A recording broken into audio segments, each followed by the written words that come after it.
So yun, good day sa inyo natin. Sisigod tayo ngayon sa Toyota kasi may nag-request sa inyo na yung Veloz naman yung i-vlog natin. Silipin natin ngayong araw. Tara!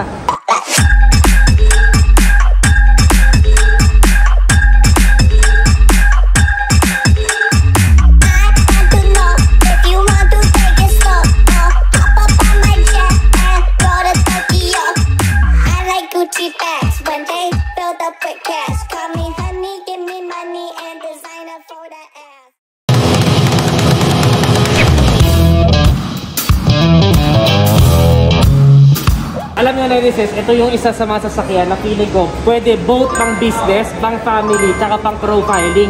Or yung kung gusto mo lang na talagang pangharap sa tao. Napakaganda kasi nito. May magsasabi, Avanza ba to? Pero hindi eh. Ito yung dati Avanza pero parang top of the line. Hiniwalay na nila. And kabilang na siya ngayon sa SUV. Hindi na siya MPV. Tignan nyo yung unahan. Ayan. Ganda ng grills niya yung pattern na yan, no? Very luxurious na yung style. Tapos meron din siyang chin dito. Ang ganda rin. Very stylish for me. Ayan. Tapos ang headlight niya, of course, LED na lahat. And then, may DRLs din siya. Actually, meron siya ditong sequential na turn signals.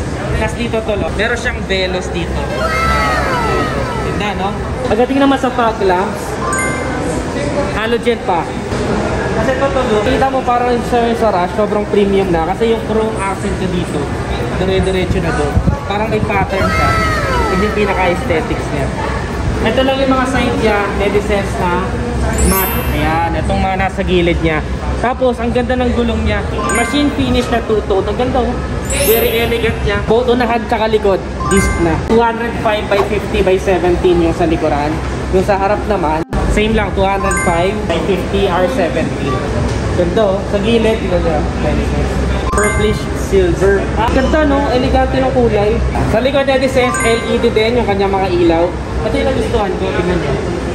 Parang dire-diretso siya hanggang dito. May pagka-European yung style niya. Ganda. Very elegant.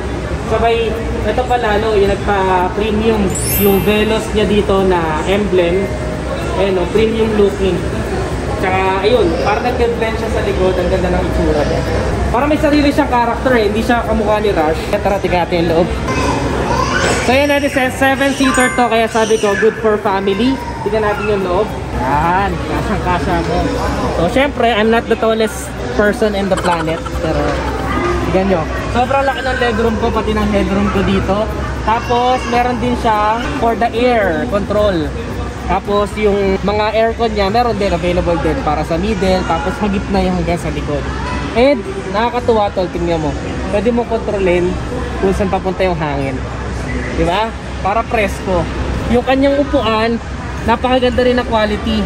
Hindi siya full leather. Yung sa gitna is cloth material, tapos parang ito lang yung leather. Meron din yata dito ano yan. Meron din ano, armrest. Ano, may armrest din. So, nagpapa-premium talaga. Pero pwede pa rin sumakay yung nasa gitna. Pwede tatlo dito. Ito yung nasa gitna. Tapos, meron pa siya ditong power outlet dalawa. Ayan. So, makakapag-charge pa rin yung mga tao dito. Tapos, may cup holder dito. May cup holder din sa mga doors. Check natin yung pinakalikuran. Check natin yung pinakalikuran. Ayan o. Punta mo bro. Yan. Parang tumble lang siya pag ano, automatic na. Magaan lang siya. Yan. Para sa likod, kasyang-kasya pa rin yung mga hindi masyado gifted sa height. Specifically, mga bata. Tsaka yung mga small persons, kasyang-kasya pa rin. Actually, comfortable pa rin siya dito. So, makikita nyo, pwede pa isandal, tapos pwede mo pataasan to. Yun lang, medyo masasacrifice of course yung storage nyo sa likod. Pero, if kailangan mo lang talaga sumandal, goods na. Speaking of likod, tingnan natin yung likod muna. Yan. So, sa likod natin, makikita nyo, may ilaw. Tapos, nandito rin yung kanyang storage. Yung spare na gulong niya sa pinakailalim. Very neat yung itsura niya, no? Pero, if iusod mo pa to doon, nakita ko, kasya isang galon ng tubig. Pero kung kailangan mo ng storage, paano gagawin natin, sir? Igagaling. Yun. Oo nga, oh. So, kung makikita nyo na this is, pwedeng humiga. Kung halimbawa, naabutan ka out of door na kailangan nyo na magpahinga, and kasama mo yung family mo, kasya dito, pwede nang humiga. Ang galing, di ba? Parang may sofa style. Ayan, oh. Lawak. Tutupin natin yung pinaka. Ayan. Parang kama na.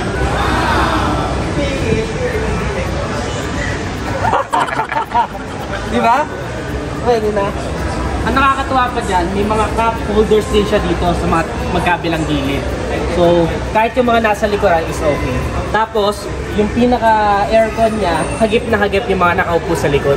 Kaya, comfortable kahit yung mga nasa pinakalikod dito sa last 2 seats. No? Yung pang 6 tsaka pang 7 na seat niya. Goods sa goods. So, syempre, silipin naman natin yung nasa unahan. Tara! By the way, netizens, meron pala siyang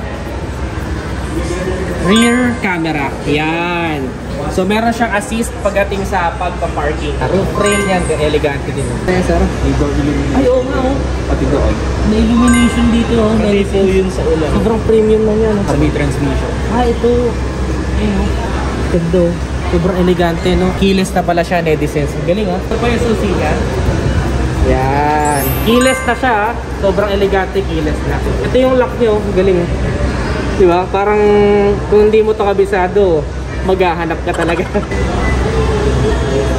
Ang automatic phone. Tsaka may repeaters pa na siya dito.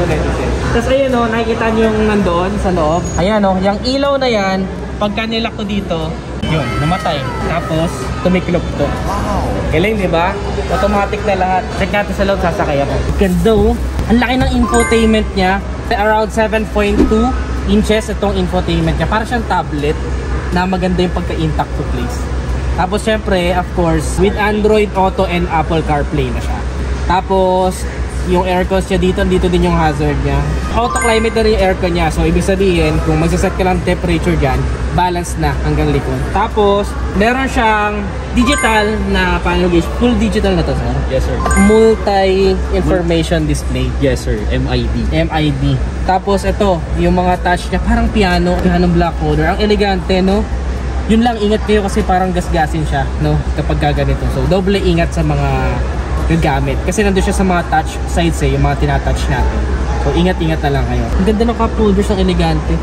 Para siyang ni-design dito na leather style, no? Ah, leather talaga? Yes, sir. Sa taas? Complete po na. Ang ganda eh, maano din siya, sturdy feeling din eh. Then, tapos LED na sir yung ilaw. Oo nga oh, LED na ilaw niya sa loob oh. Hindi na siya yung yellow na traditional. Yung yellow kasi para akong laging may ano dun eh, may sakit. Kasi dito sa kabila, may salamin. Dito sa kabila, wala. Rear view mirror niya. May day and night mode siya. Tapos sa kabila, may cup holder. Pero elegante, tignan na. Parang CD. Yes. Ganda. Tapos may velos din dito na emblem. Ganda. Ang part niya dito din. Yes. Ano na din?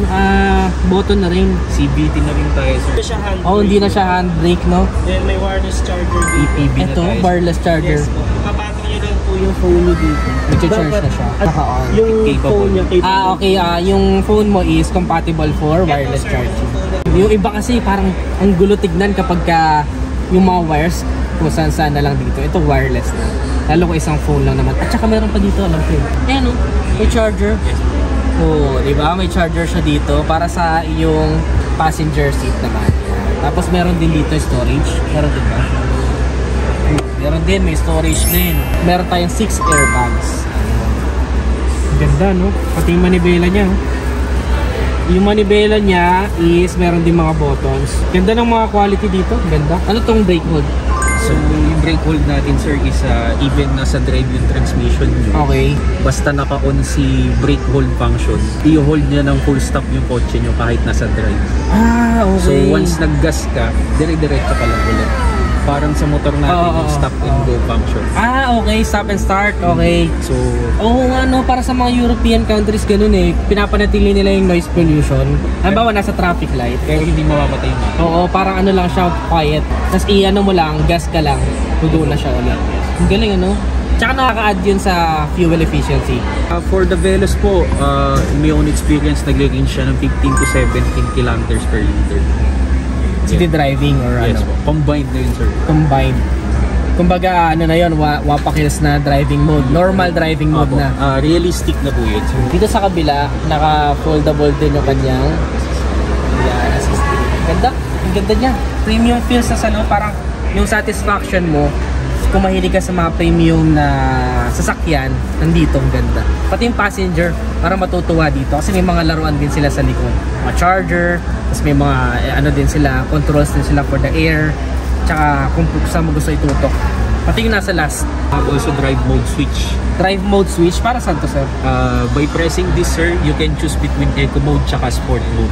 Ah, okay. So, Lalabas siya dito? Yes, sir, sa IMID natin. Yes. Di lang natin siya ma-on, sir, para mapakita sa okay lang naman. Yun yung function niya. So, kung gusto mo ng economical driving habit, isi-short press mo lang siya. Okay, And kapag sport mode, ilo-long press mo. Meron kasi minsan sobrang libre ng kalsada. And minsan naghahanap tayo ng ang pagising, di ba? Or kung gusto mo nagmamadali ka, pwede ka mag-sports mode. And then kung medyo conscious ka naman sa fuel economy, yun, eco mode lang natin. Galing, nakakatuwa. Kasi nakaka-hit niya yung both word for me eh. Both for family, for business, at saka profiling. Galing. Alam mo kung ano nakakatuwa dito? Sobrang modern na netong Veloz. Papakita ko sa inyo ah. Ito susi. Ilalagay ko sa bulsa ko.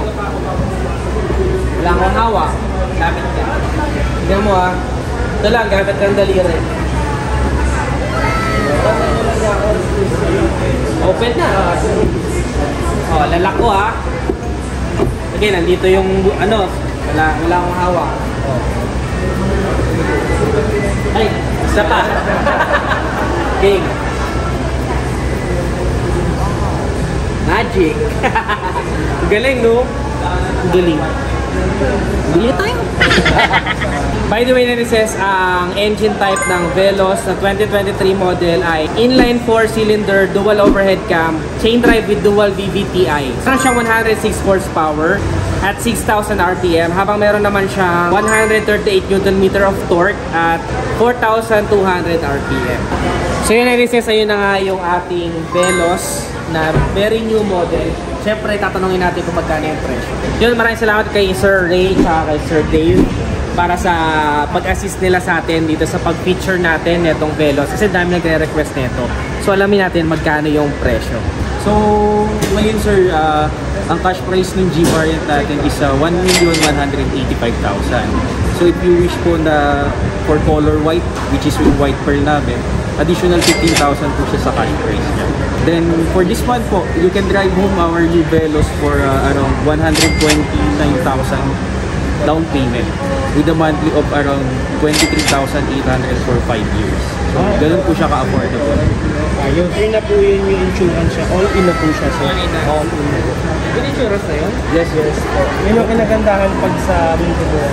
Grabe, no? Yung mga pagkuha kayo ng sasakyan, parang mas pinapadali na nila. Kasi mas inaabot nila yung mas maraming tao. Nakakatuwa kasi both for family, for business, magagamit mo siya. Tapos, ganun pa kadali yung process nila dito.